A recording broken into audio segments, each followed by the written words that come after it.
Welcome to She Said Homestead, the podcast that explores homesteading from a range of perspectives. We're Sage and Mickayla, two homesteaders, each with unique experiences, properties, and future goals for our homesteads. We're discussing various homesteading topics, sharing our personal experiences as women working full-time who are managing homesteads as well, and shining a light on the stories of other inspiring homesteaders. Before we dive in, be sure to hit that subscribe button so you never miss an episode. And if you enjoy our podcast, please consider leaving a review. It really helps us grow and share these homesteading stories with even more people. Hey guys, welcome back to the podcast. I'm Sage from Terra Nova Acres. And I'm Mickayla from Calico Cow Acres, and we both have homesteads in Western North Carolina. Today, we're going to be talking about troubleshooting tomatoes, common issues, and how to fix them. But before we get into that, tell me a little bit about your week, Mickayla. I am still super behind on planting season. I still have so much stuff that needs to get direct sown and put into the ground. It's feeling harder than last year now, now that we're into like mid-June, late June. It's harvest time and weeding time and also still planting time. So there's a lot happening. We harvested our first dewberries, the wild blackberries from our property this past week. They're delicious. I've been eating some every morning. I finally planted all of the zinnias and cosmos at the front of our garden in the big fence line area that's like on the outside of our garden. And we harvested a boatload of stuff last week, like tons and tons of stuff. I still haven't weighed it yet. But we harvested most of our potatoes. I left some in the ground because they were small still, but we've gotten so much rain this spring that everything was starting to kind of rot a little bit and the slugs were eating them. So I was like, we just need to pull these out. We got a whole like wooden crate full of potatoes, mostly red and purple and pink potatoes. We harvested all of our garlic escapes finally, which is kind of late. We usually harvest them. Last year we harvested them a lot earlier. So I think our garlic harvest is going to be a little bit off this year in general because we planted them so late. Some of our onions, a whole bunch of leeks, and all of our carrots. And I can't even carry all of the carrots in one load in my arms. There's so many of them. So I'm super excited about it. It was a really big harvest. We took like 2 hours and just got it all done. And then I ended up spending the whole weekend preserving all of that as much as I could. I haven't touched the potatoes yet. I'm going to dice those and freeze them because they're not going to store probably for the most part since they've kind of got slug damage. And I was really hoping to get the carrot tops in the freezer and use them in either pesto later on or just use them in broth, but a few days went by, so they kind of got too wilty to use because I kind of had a migraine all weekend and I was struggling through the preservation. So I got most of it done. I still have to weigh everything, but I'll try and update next week on how much we got because I'm excited about how big of a harvest that was. But that's pretty much what I've been doing is harvesting and trying to preserve everything. Yeah, I saw the picture that you put up on Instagram. That must have been your story of your harvest. And I was like, dang, that's a lot of potatoes and a lot of carrots to go through. Good for you. What were you up to this week? This week, it's been a lot of just weeding and mulching. I thought that I would kind of be over the hump of, getting the garden set by now, and I am not. Part of that is because I basically have twice the gardening space this year with the flower gardening space that I added to the front yard. So I'm trying to be more patient with myself, but I'm also just not good at that. So I made a point to go through and actually try to pull some weeds and then immediately follow that with mulch.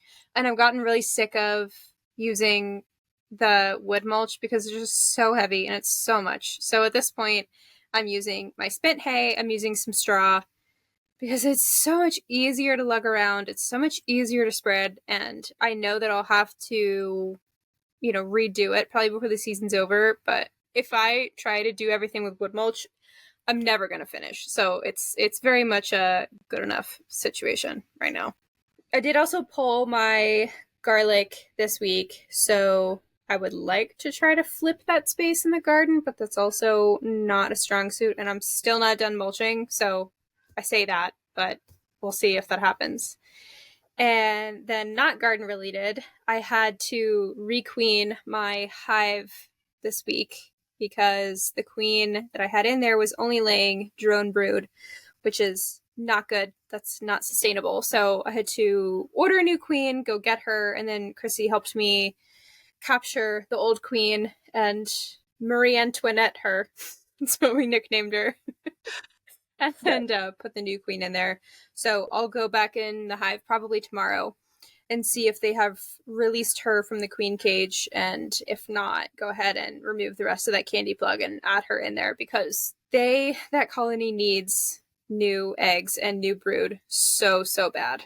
Okay, I just remembered we picked our first green tomatoes off of the one plant that we got earlier on, and so those are going to be fried green tomatoes this week, and I'm super excited for that because we discovered that for the first time last year.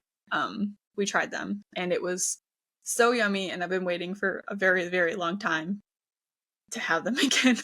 I think I probably ate as many green tomatoes last year as I saved not green.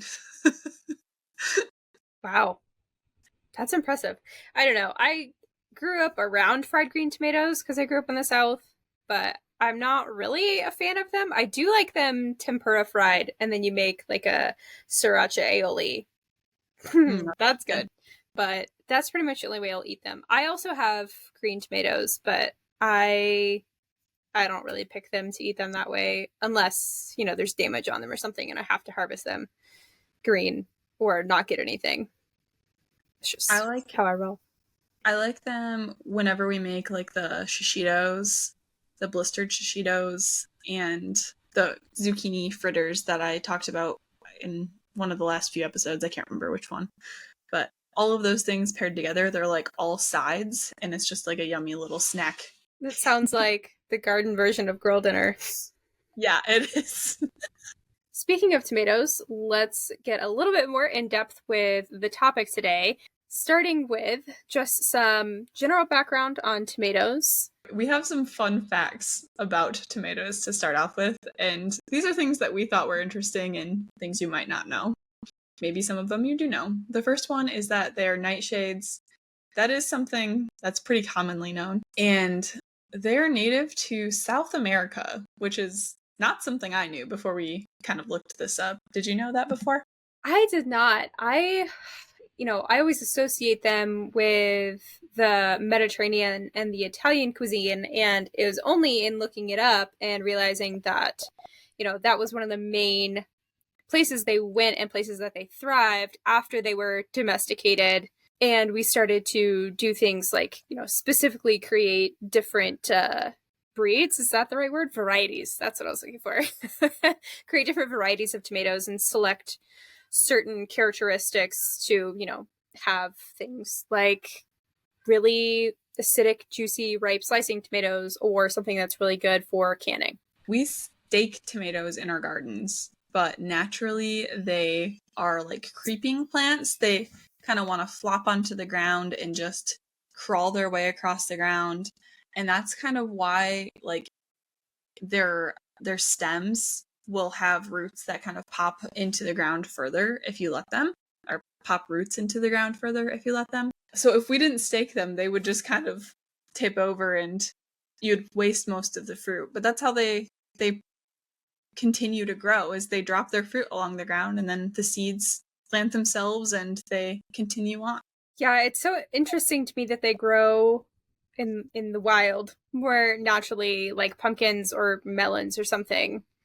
I did not realize that when I got into gardening, because I always think of the quintessential tomato with the, tomato basket on it, and that's how I always thought about them. Before I got into gardening, I always picture them the topsy-turvy commercials where they're like the bag that you hang and then they hang upside down. Those are really neat. I know exactly what you're talking about. That must have been like a 90s infomercial thing that's just seared into all of our brains. Yeah. Another thing I didn't realize is that we now have more than 10,000 varieties, which is crazy, but also at the same time, when I think about it, kind of makes sense because I don't know, when you go onto a lot of seed websites, it seems like almost half of them is just tomato varieties. Yeah, I mean, they're like the most popular garden plant, at least in my mind. I feel like if you have a garden, you're growing tomatoes, if you like tomatoes, which most people, I feel like even if you don't like tomatoes, most people grow tomatoes in their gardens. Yeah, you don't like to eat fresh tomatoes, but you still grow them. I use them for other things though, yeah. But I want to like them. I'm going to try and force myself to like them. It's like exposure therapy. That tends to go one of two ways, and one way is the opposite of the desired effect. It's working with onions, so it's working with onion. So we'll get there. But with tomatoes, just because they're popular to grow doesn't necessarily mean that they're easy to grow. They are honestly kind of finicky, and they can be really susceptible to pests and diseases and all kinds of stuff. So let's talk a little bit about the most common issues, what causes them, and how to fix it. And just a disclaimer, we want you to grow tomatoes if you want to grow tomatoes. We're not trying to discourage you. Hopefully this episode is helpful. And even if you have issues with your tomatoes, you should still get tomatoes off of them. So try to grow them if you want to, because it's worth it. Something that probably almost every single gardener who grows tomatoes is going to contend with is aphids. They are a small bug that essentially harvests the sap from the plant, and they happen naturally. It doesn't mean that there's something really wrong. It honestly means that it's, your garden's just part of the ecosystem. But sometimes an abundance of aphids can be an indicator that there is just a little bit too much nitrogen in the soil. Typically, the fix is to either, companion plant something like nasturtium, which aphids love, and they will, gravitate to that trap crop instead of your garden plant, at least enough that you won't have a serious aphid problem on your plants. Or you can do things like attract ladybugs with companion planted flowers. You can take the hose and knock them off of your plants. They're pretty terrible at finding their way back up. A few will, but for the most part, if you knock them off with water, that's going to solve your issue at least for a little while. Or if you want to be a little bit more serious with it, take it a little more seriously, you can spray your plants with some soapy water. That should also take care of them. Although those all kind of tend to be temporary solutions, and you might have to keep an eye on it and manage it throughout the season. Do you deal with aphids on your tomatoes often? Not in this garden. I have had gardens where it seems like aphids just take over, but I have also seen aphids just absolutely clustered on the nasturtium at the end of the season. And so they're around, but my companion plants seem to be doing their job. Do you contend with them much? Not in this garden so far. We've only had 1 year here. When I had a patio garden, like on our balcony, and I had all of my tomatoes and peppers in pots, that's when I dealt with them the worst. But I also had a lot of house plants mixed in with those, and I think that's why. In this garden, my version of the aphid that I have to deal with, the sap-sucking bug, is the leaf-footed bug. Those like annihilated my plants last year at the end of the summer. So it's a different bug, but they do like the same thing to the plants. Another pest that I had to deal with quite a bit last year, and it was really hard to deal with because I'm horrible at pointing them out, and I think I've mentioned this here before, is hornworms. They look just like tomato plants. Like, they're so hard to see. They're kind of just, I was kind of surprised to see them last year because it was our first year. All the bugs found us the first year, which I was expecting them all to find us this year. There were hornworms. The chickens loved them last year, but I am very bad at finding them. So I think this year we're probably going to get the little black light flashlights that you can get because they glow in the dark if you have a black light to shine on them, and that's probably the most time effective way for me to find them, since I'm so bad at seeing them. And so that's one way to deal with them, is picking them off at night and then feeding them to your chickens, or don't squish them. That would be disgusting. Put them at the trash, or like feed them to your chickens or drown them or something. And then you can also deal with these with companion plants. I had a lot of companion plants with my tomatoes last year, and it worked until they got to a certain height, because at that height, then they're far enough away from my marigolds and all my basil that kind of like tops out at a certain point, and then they kind of just like took over up at the top. So that's something to be aware of. But companion plants for at least a while should work for the hornworms too. I struggled with them really, really bad the first year. They were honestly worse on my peppers than they were my tomatoes, which is another nightshade. They're closely related, but that was odd to me. I still don't quite understand why, but I'm also terrible at finding them. They're so camouflaged in there. They're like the exact shade of green as all those leaves. But last year, I really didn't feel like I had much, if any, hornworm damage, and the only time I found them was when the parasitic wasps had already taken care of them for me, which I think was because I made a point to plant so many flowers in the garden, or let some things stay longer and go to seed, like cilantro and things like that. So it does work if you give it some time. At least it worked for me. This year I am attempting to plant zinnias and some other things to attract the wasps to the tomato plants, because those get taller than marigolds or the basil. Those top out at like 18 inches. So I'm hoping that zinnias planted in between all of them will help with that a little bit too. But I also had damage to them on my peppers, or damage from them on my peppers. They would just like snap the pepper plant, like eat it from, a certain height up. Little jerks. Gross little jerks. Moving on from pests and onto some environmental factors, another thing that you can contend with is blossom end rot. This is where you'll see the bottom of your tomatoes start to turn black, and then it slowly takes over the whole fruit. It kind of just rots from the bottom up. And a lot of people think that this is just a straight up calcium deficiency in your soil, but that's not necessarily true. It's more so due to uneven calcium availability. So you could have more than enough calcium in your soil, but if, for example, the moisture content of your soil, sometimes it's really soggy and then sometimes it's really dry, because calcium is a highly soluble component in the soil, it changes, the availability of the calcium changes a lot depending on how wet or dry your soil is. So if you have blossom end rot issues, it's probably not a matter of you needing to add more calcium to your soil. The faster solution is more likely going to be making sure that you have more even moisture in your soil.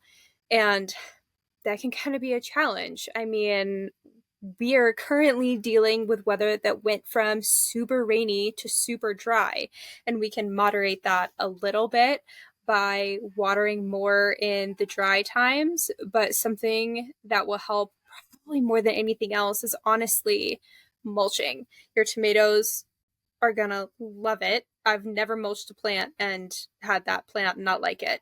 But mulching is going to regulate not only the soil temperature, but also the soil moisture. When it's too soggy, that mulch is going to help absorb some of that extra water. And when it's really, really dry, that mulch is going to make sure that the soil beneath it can stay a little cooler and a little more moist than it would otherwise. There are a couple other ways that you can kind of address blossom end rot too. And if this is happening to your plants, it's something that you can fix. It isn't something that, like, if it happens early in the season, it has to keep happening throughout the season. You can remedy it. So like Sage said, with mulch or consistent watering, that will help a lot. But you can also if you want to add calcium, you can add eggshells to water and soak them so that it kind of breaks the calcium down into the water, and then water with that. And then also if that's not something you're interested in like taking the time to do, and you're comfortable with it, there are like organic calcium magnesium spray that you can dilute in water to spray on your plants like every so often. It's called CalMag.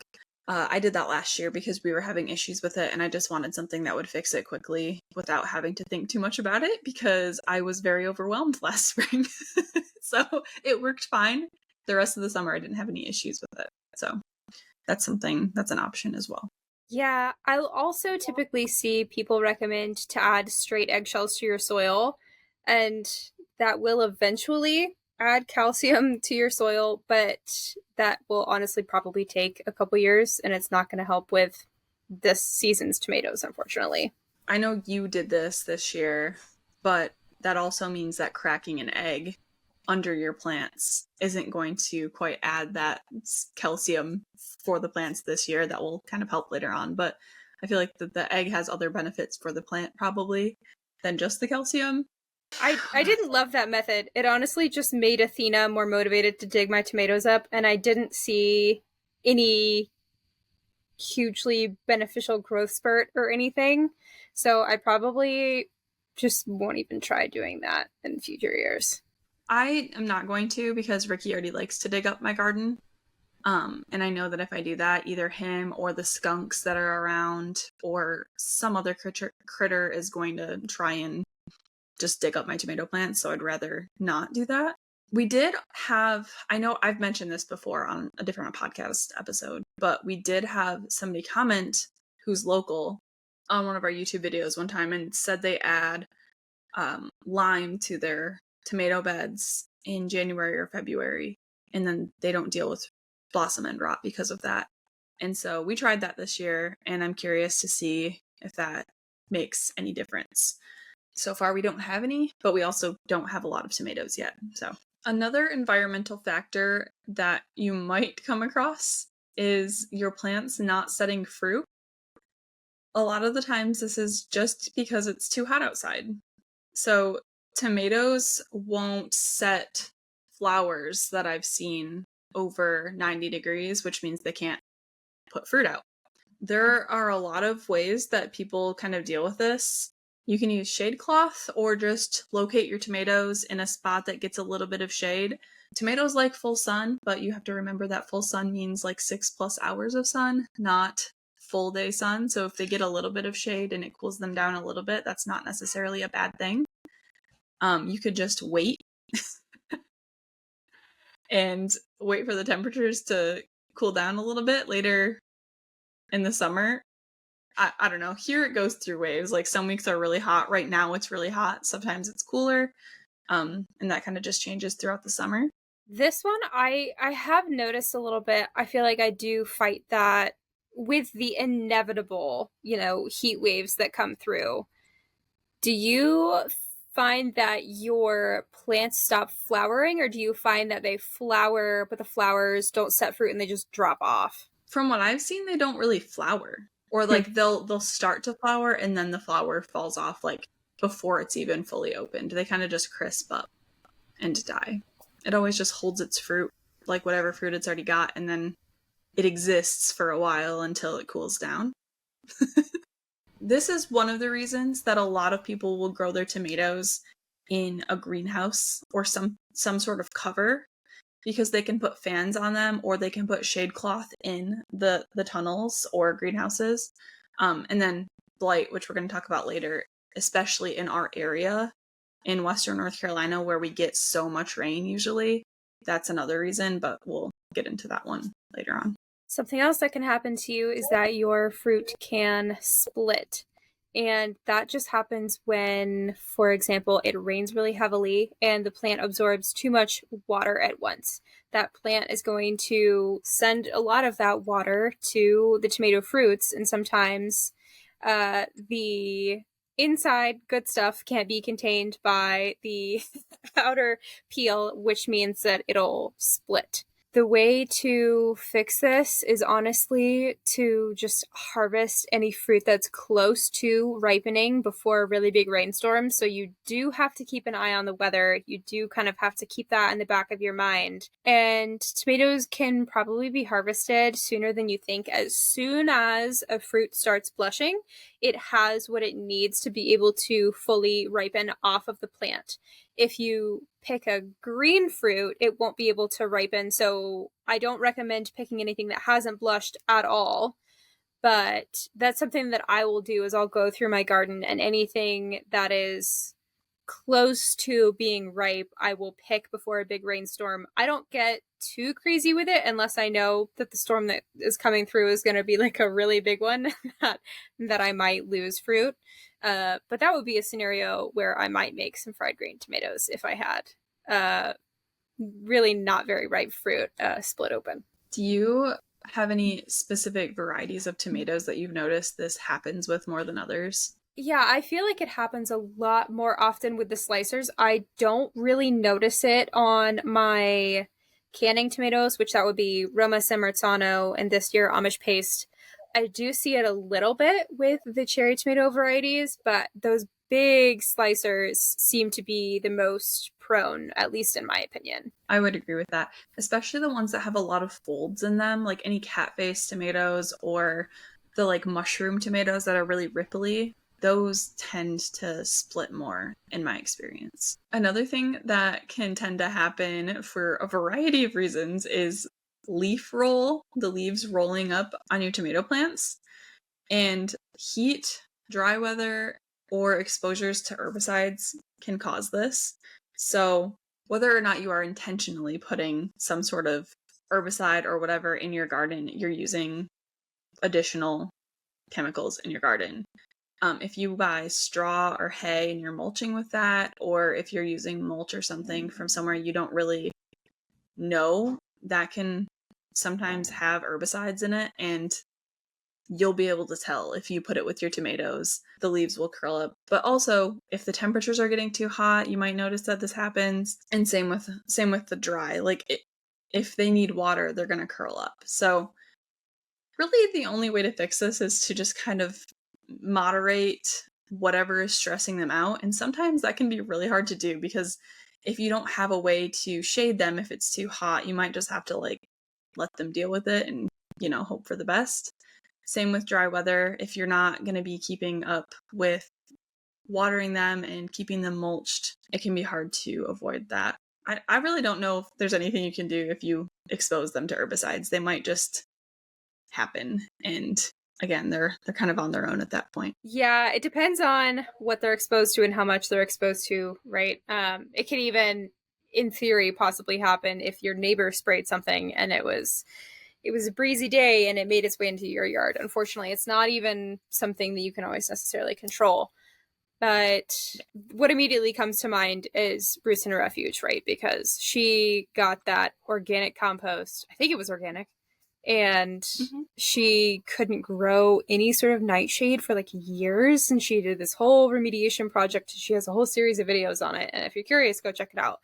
But, oh my gosh. Yeah. So it's hard to control what's coming into your garden sometimes. And for gardeners who, pour your heart and soul into making these spaces to have that sort of thing happen, it's just a little bit heartbreaking, and I can't think about it anymore. I want to move on. Sun scald is another thing that you can contend with, and this is just essentially the tomato gets sunburned. The way to fix this is to either add additional shade, or sometimes this can happen if you're getting a little too happy with the pruning. So the leaves on the tomatoes do serve a purpose. The leaves are intended to shade the fruits from the direct sun. Yes, they should still, get some degree of sun, but the foliage does protect those fruits from getting things like sun scald. So if you are trying to prune heavily to, for example, make sure that you have enough circulation that you're not dealing with a bunch of fungal issues, there could be a drawback to that. So it's up to you. you can still prune really heavily if for some reason you need to, but then you might just need to engineer another way to get those plants some more shade. The next one is something that is the bane of my existence. It was really hard to deal with last year. And from what I've heard in our area, this is something that unless you grow in a greenhouse or have some sort of watering system where you don't have to water from above and get the leaves wet, you're going to deal with this in our area. So, fungal diseases. There are a lot of them. There's early blight, late blight, fusarium wilt, verticillium wilt, septoria leaf spot, and probably more that we are not, we don't have on our list. The heat and the humidity is what causes these, and like not being able to dry out in between waterings, basically, like the wetness on the leaves is what causes this. So they're hard to fix, but you can kind of manage them a little bit if you take some specific precautions. So what I personally do is, especially if I see any signs of this, you can remove any of the foliage that's affected by it, especially when you are first planting your tomatoes. If they have any leaves that are touching the ground, take those off. The ground, like the contact with the ground, is kind of another reason that they get these fungal diseases. So you're going to want to take any of the leaves that you take off of them away from the plants. I used to mulch my plants with these tomato leaves, and then I realized like that's a horrible idea. Why would I put blight leaves next to the plants just to give them more blight? You can also sanitize your tools in between uses to limit the spread to other plants. And something else that we did this year was the trellises we used last year. We had early blight, I believe. I can't remember. We sprayed like a hydrogen peroxide mix on our trellises to kind of like sanitize them before we used them this year. So hopefully that will help out a little bit. If you have cages or anything like that, that's something else you can do to try and prevent this. You can also spray copper fungicides, or you could potentially just try and find varieties. If you get like F1 varieties or just like hybrid varieties in general, if you look especially on Johnny's, they'll have what they resist in the descriptions of each variety. And if it gets bad enough, it's a sad thought, but you honestly might consider just taking out a plant, especially if, one plant in particular is more affected than the others. You might just consider taking that out so that it doesn't spread to all of the rest of your tomatoes. That sacrifice will be appreciated by the others, I promise. Or another thing to do would be to plant with more space in between your tomatoes so that they increase, the amount of ventilation that's naturally getting in there to sort of reduce that humidity factor that really helps feed these fungal diseases.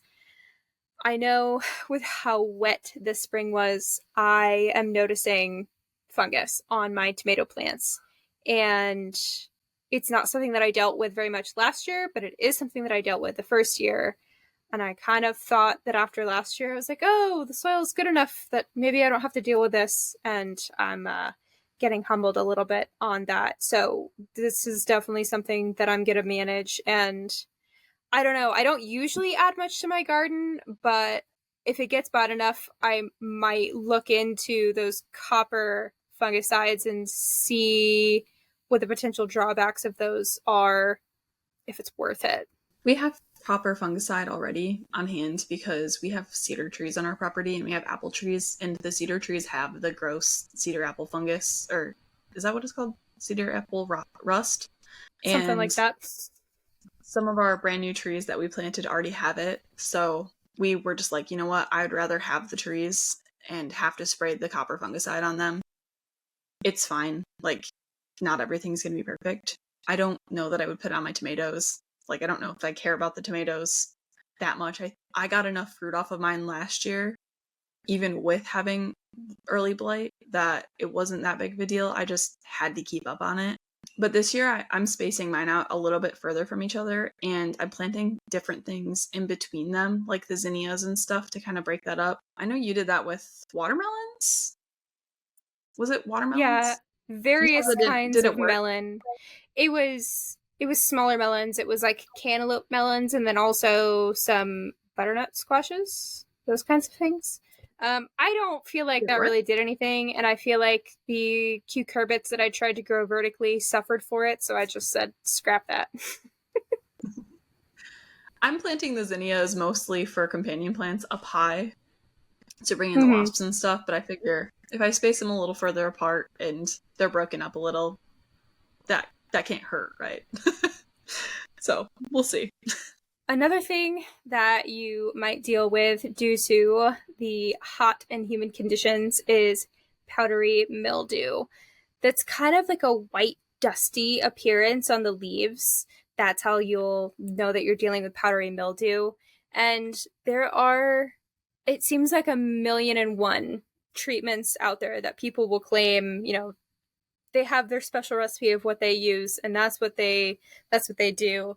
I know neem oil is also supposed to work to treat powdery mildew. Whenever I've gotten powdery mildew, I've kind of just said, "Sucks for you, plant. You're done now."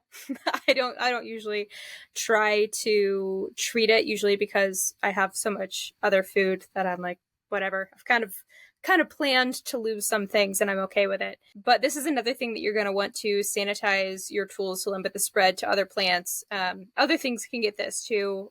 A lot of squash plants can get powdery mildew, things like that. But another good solution, similar to the fungus, is to explore resistant varieties if it's something that you're continuing to deal with year after year, and you just don't really want to fight it anymore. And again, you might just consider taking that plant out so that it doesn't spread to the rest of the tomatoes or whatever else you're trying to grow. Okay, I've never dealt with powdery mildew on tomatoes specifically. When I started gardening, I thought that powdery mildew was going to be a thing that I dealt with a lot more than I have. And I'm surprised here that I don't deal with it more because of all the other fungal issues and stuff.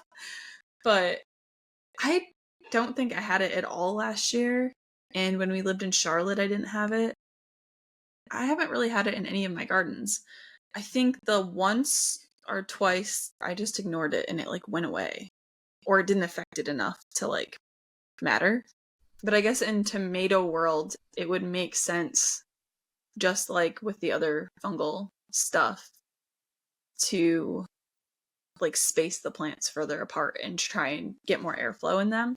Or if you have a greenhouse or something that you can grow, watering from the bottom and not getting it on the leaves, getting airflow on them, whether that's a fan or like the wind.